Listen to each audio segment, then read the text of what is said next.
Alrighty, day 3 has dawned on the Free Capes track.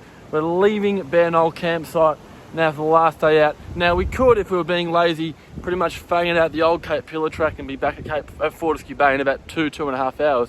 And that would make the hike a bit shorter, but we're going to do it properly. So we're going to turn right when we get to the main track junction. We're going to go past Retakuna Hut, which is the last night for the paid version of the walk.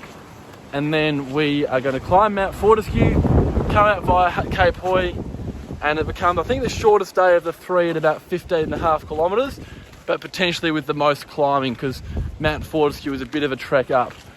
Anyways, you'll see what we see. Hopefully get some more nice views, but let's do it.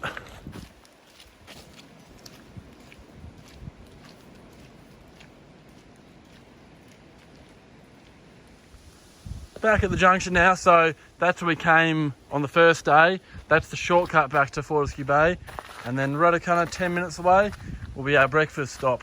And you can just see Mount Fortescue looming, or not really now, but it was just looming above those trees. Looking pretty imposing.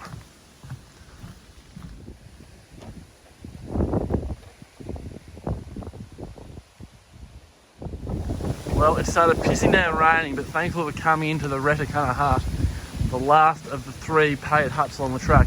Definitely the least scenic of them. There's not really any view from here, but it's a nice spot still in the forest. Another cool little sign at the front. Righto, let's go climb a mountain.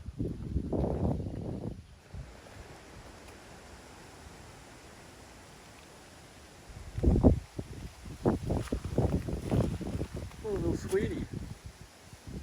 Making steady progress here. The first part of the climb is relatively gradual. A few stairs and then mostly just sort of uphill slopes. It's then going to turn pretty sharply to the left, looking at the map, and get a bit steeper, but it's actually not too bad. We're knocking a fair bit of elevation without it being incredibly steep or difficult, which is nice. Lots and lots of stairs.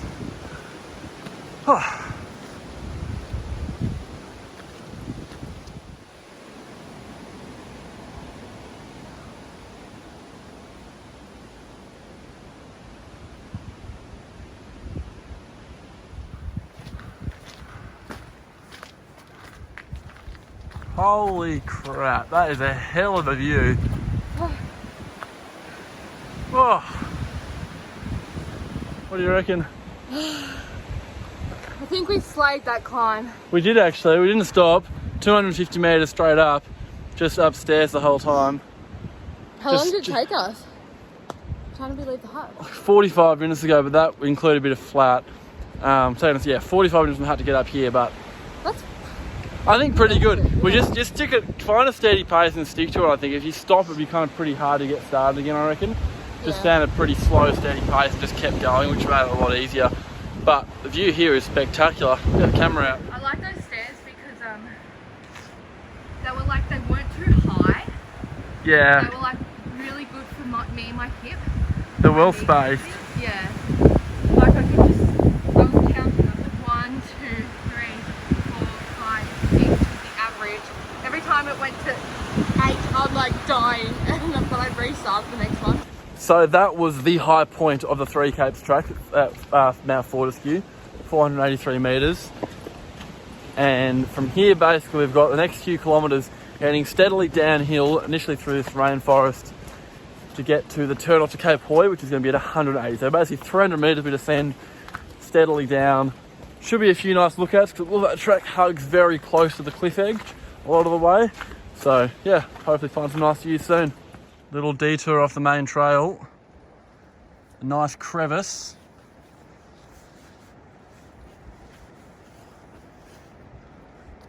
Serious view this. Cape Pillar off in the distance. 250 metres straight down.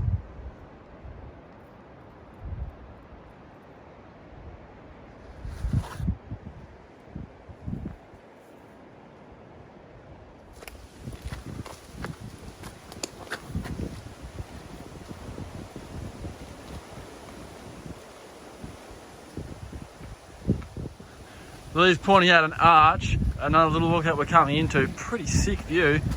Oh, nice. arch down there, and then up at Mount Fortescue we just came down from, and then out to Cape Pillar. Coming in to our final track junction of the trip, Cape Hauy 2 hours return, Fortescue Bay 1 hour. I highly doubt it's going to take us that long, but we've pretty much been going an hour 45 now since the summit of Mount Fortescue, and that's with no real break besides quick photo stops at the lookouts. It's a nice little kind of picnic area around here to settle down and have lunch and dump the packs for the walk down to Cape Hauy. We're at 180 metres now. We're going to drop down to about 50, back up to 130 at the Cape, and then reverse on the way back. So a bit of up and down, but pretty much one last effort of actual hiking and then cruising on down to the car.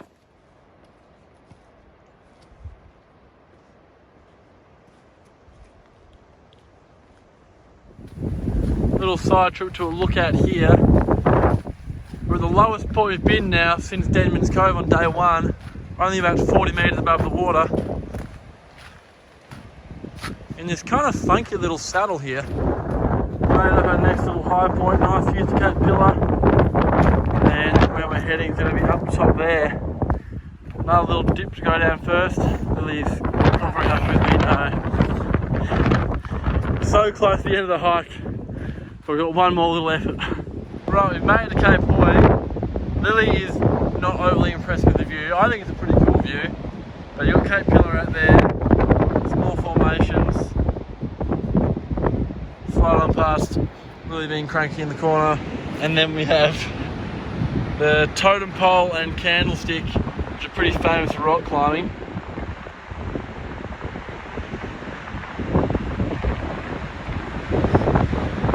Churning water down there. Right, last review, last Cape Pillar review. It's about to rain in a sec as well. What we think? Cape Hauy. Not as impressive as the last three. Last three. Two. Yeah. But Cape Pillar is much more impressive. Worth the trek.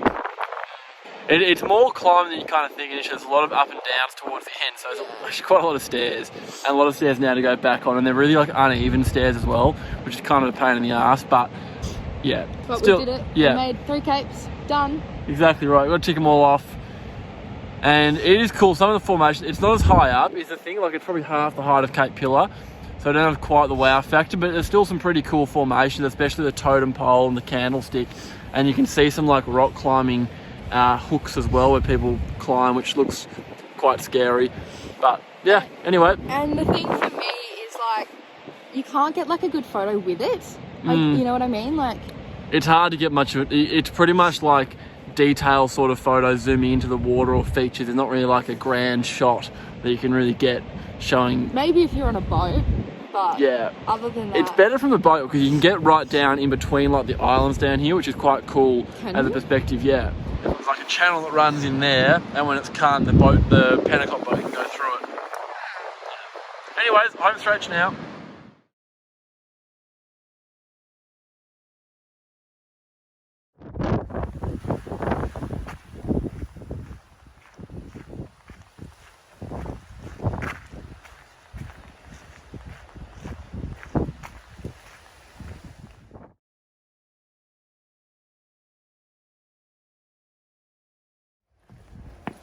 Within the last kilometre now, coming into a, well, actually not that great of a lookout, but a lookout of sorts of Fortescue Bay. Oh look, it's got abalone shells, Yeah.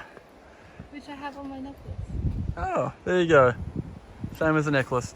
I reckon this view used to be better a few years ago, but the trees are kind of growing in the way, but still, pretty view down there. And the best part about it, we're not far away from the car.